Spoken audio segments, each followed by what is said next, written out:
নমস্কার, পুতুলের হোম কিচেনে আপনাদের সকলকে জানাই স্বাগত। আজকে আপনাদের তৈরি করে দেখাবো পাও ভাজি।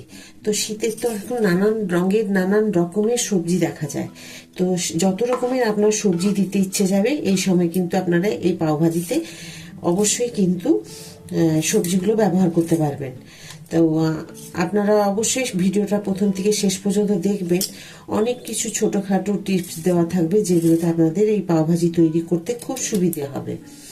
তো আমার বিশ্বাস আপনারা সকলেই সবসময় আমার সাথে থাকেন। তো আমি যে এখন যে পাওভাজির ভিডিওটা দেবো সমস্ত সবজিগুলোকে আগে কেটে নেব। তো চলুন, আমি গাজরের খোসাটাকে পিলার দিয়ে একদম পরিষ্কার করে নিয়ে নিচ্ছি আমি দুটো আলু। যদি আপনার আলু না খান তাহলে আলুটা দেবেন না, তো আলু একটু দিলে ভালো লাগে। তা আমাদের বাড়ি তো আলু খুব একটা সবাই খাই না, তো সেই কারণে আমি ছোট ছোট দুটো আলু নিয়েছি। আপনারা চাইলে থেকে বড় দিতে পারেন বা বেশি পরিমাণও দিতে পারেন। তবে শীতকালে যা সবজি থাকে এরপরে কিন্তু কোনো আলু বা আর কিছু আলু না দিলেও চলে। তো আমি সব সবজিগুলোকে একটা একটা করে সমস্ত কিছু কেটে নেব। তো এইগুলো আমি এটাকে পিলার দিয়ে ভালো করে পরিষ্কার করে নিলাম, আলু খোসা ছাড়িয়ে নিলাম। তো এখন এটাকে কেটে নেব।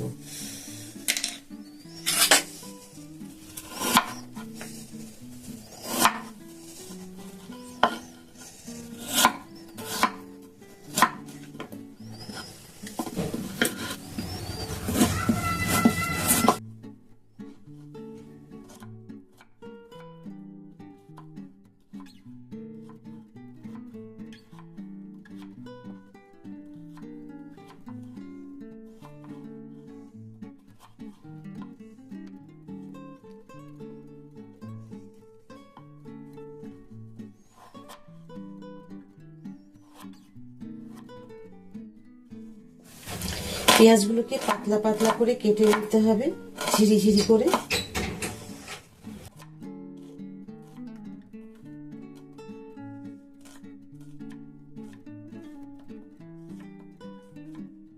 এখানে আমি শীতের সবজি বলতে দেখুন নিয়েছি ফুলকপি, গাজর, আপনারা বিটও নিতে পারেন, বিট দিলে খুব ভালো রং হয় ভাজির।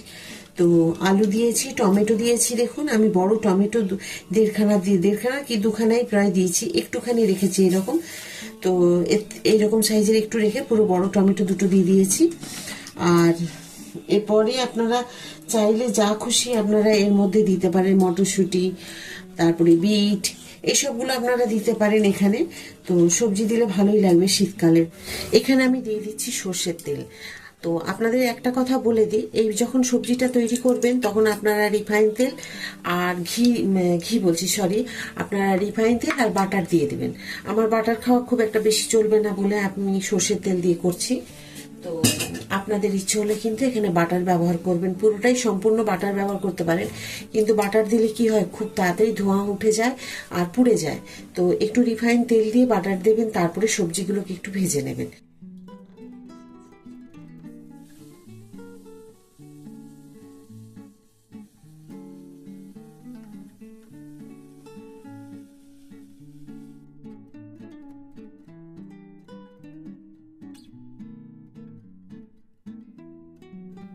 দিয়ে দেব পরিমাণ মতো নুন, যতটুকু নুন লাগবে।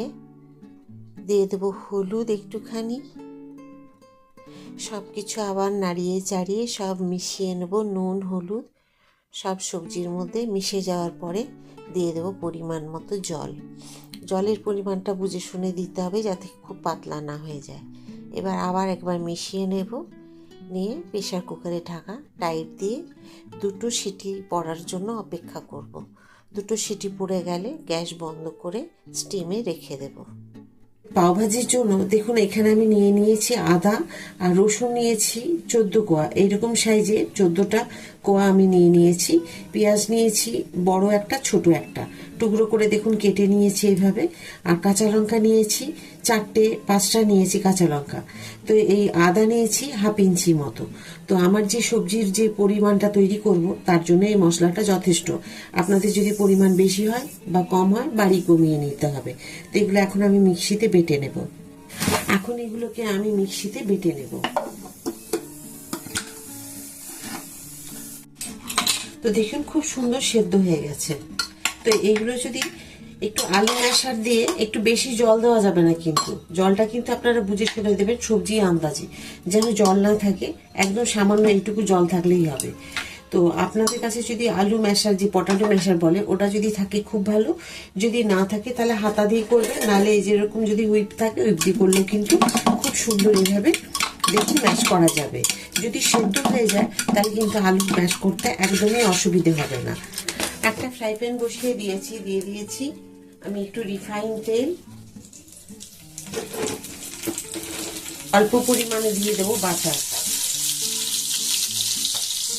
একটু যে আমরা সাদা জিরে রান্না করি সেই সাদা জিরে, শুকনো লঙ্কা, রিফাইন তেল আর বাটার দিলাম।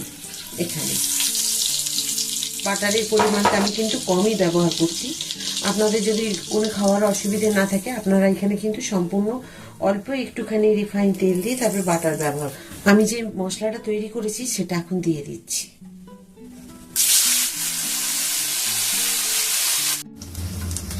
আমার একটা জিনিস ভুল হয়ে গেছে, যেটা আপনাদের সাথে আমি বলে দিই।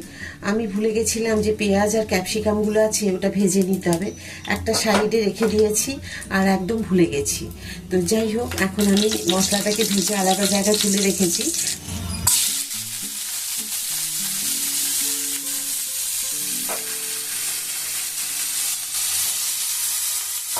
পেঁয়াজ কিন্তু খুব একটা লাল করে ভাজতে হবে না, হালকা ব্রাউন কালার হলে কিন্তু এটা হয়ে যাবে। দেখুন হালকা ব্রাউন হয়ে গেছে। এখন আমি দিয়ে দেবো ক্যাপসিকামগুলো।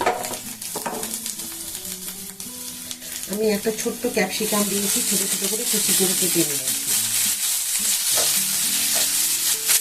দেখুন আমার দিকে ক্যাপসিকাম আর যে পেঁয়াজ দিয়েছিলাম ভালো করে ভাজা হয়ে গেছে। আর যে মশলা আমি আগে দিয়ে দিয়েছিলাম সেই মশলাটা এখন দিচ্ছি। দিয়ে দেবো একটু রেড চিলি পাউডার। আমি এখন দেখুন একটু দিয়ে দেবো কসুরি মেথি।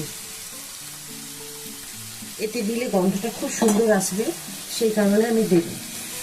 দেখুন আমি নাড়াচাড়া করে নিচ্ছি অনেকক্ষণ ধরে। মশলাটা অন্তত মোটামুটি মিডিয়াম টু লো ফ্লেমে আমি 5 মিনিট ভেজে নিলাম। এখন একটু ফ্লেমটা বাড়িয়েছি। তো এখন আমি দিয়ে দেবো এবারে যে আমি সেদ্ধ করে রেখেছি সবজিগুলো, এগুলোকে দিয়ে দেবো। এখন দিয়ে দেবো আমি ভরে ভরে 2 চামচ পাওভাজি মশলা। আপনারা যে কোনো কোম্পানির পাওভাজি মশলা এরকম দিয়ে দেবেন।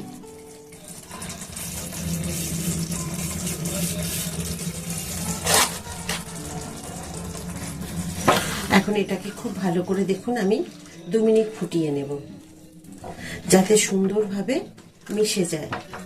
তবে নুনের স্বাদ খুব সুন্দর হয়েছে। আপনারা যেরকম নুন খাবেন সেই পরিমাণে দেবেন। হয়ে গেছে, এখন দেখুন খুব সুন্দরভাবে ফুটে গেছে। আমি একটু গ্যাসের ফ্লেমটা বাড়িয়ে দিলাম। ওপর থেকে আমি ধনে পাতা দিয়ে দেব। ধনের পাতাগুলো দেবেন।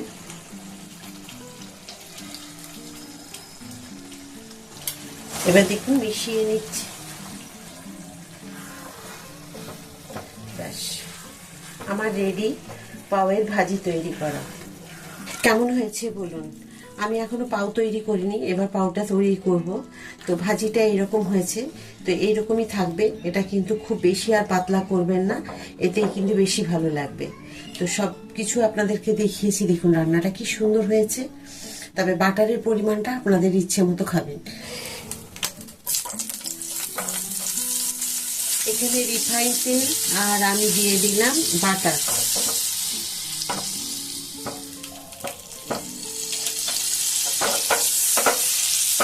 দিয়ে দেবো একটু ভাজি এখানে, দিয়ে দেবো পাও ভাজি মশলা, আর দিয়ে দেবো এখানে একটা করে পাউরুটি।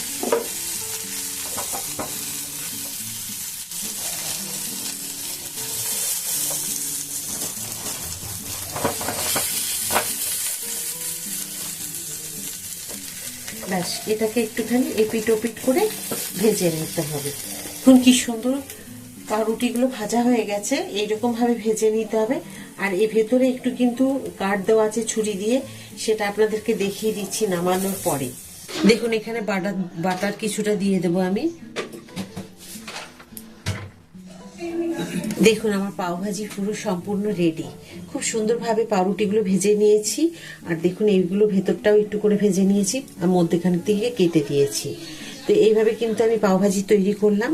আর আমি বাটার যখন ওখানে পরিমাণ কম দিয়েছি রান্নার সময়, ওই জন্য এখানে দেখুন ভর্তি করে একটা বড় চামচের 1 চামচ বাটার দিয়েছি। আর যেখানে নামিয়েছি সেখানেও বাটার দিয়েছি, আপনারা দেখেছেন। তো খুব সুন্দর লাগছে দেখতে, আর দেখার যেরকম হয়েছে তার থেকেও খেতে খুব টেস্টি হবে। তো দেখুন আমি আজকে নিয়ে চলে এসেছি যে আমি পাওভাজি তৈরি করলাম। তো পাওভাজি কিন্তু দেখতেও খুব সুন্দর হয়েছে, আর যেরকম রাস্তার ধারে আমাদের যে পাওভাজি বিক্রি হয় আমরা যে গন্ধ পাই পেরিয়ে যাওয়ার সময়, সেই গন্ধ কিন্তু এর মধ্যে আছে। তবে বাড়িতে কিন্তু সম্পূর্ণ আপনি নিজের মতো করে তৈরি করতে পারবেন, আর টেস্ট কিন্তু সেই রকমই আসবে, যেটা যে রকম পরিমাণ দিয়ে আপনারা কিন্তু রান্নাটা করতে পারবেন। তবে একবার অবশ্যই বাড়িতে তৈরি করুন, বাড়ির সকলকে খাইয়ে জিজ্ঞাসা করুন কেমন হয়েছে। আর বাইরে যে এই পাওভাজি খাবে না, তো খুব সুন্দর হয় খেতে। অবশ্যই বাড়িতে তৈরি করুন। আর আবার একটা আমি নতুন ভিডিওতে আপনাদের সাথে আমার দেখা হবে। আপনারা সবাই ভালো থাকুন, আর ভালো লাগলে ভিডিওটা অবশ্যই মনে করে লাইক করে দেবেন প্লিজ। আপনাদেরকে বারবার বলবো একটা লাইক করে দেবেন, সাবস্ক্রাইব করে দেবেন, বেল আইকনটা প্রেস করে রাখবেন। তাহলে কি হবে, আমার প্রথমেই যে ভিডিওগুলো দেবো আপনাদের কাছে চলে আসবে। তো নতুন একটা ভিডিওতে আবার আপনাদের সাথে আমার দেখা হচ্ছে। সবাই খুব ভালো থাকুন, এই বলে আজকের ভিডিওটা এখানে শেষ করছি। নমস্কার।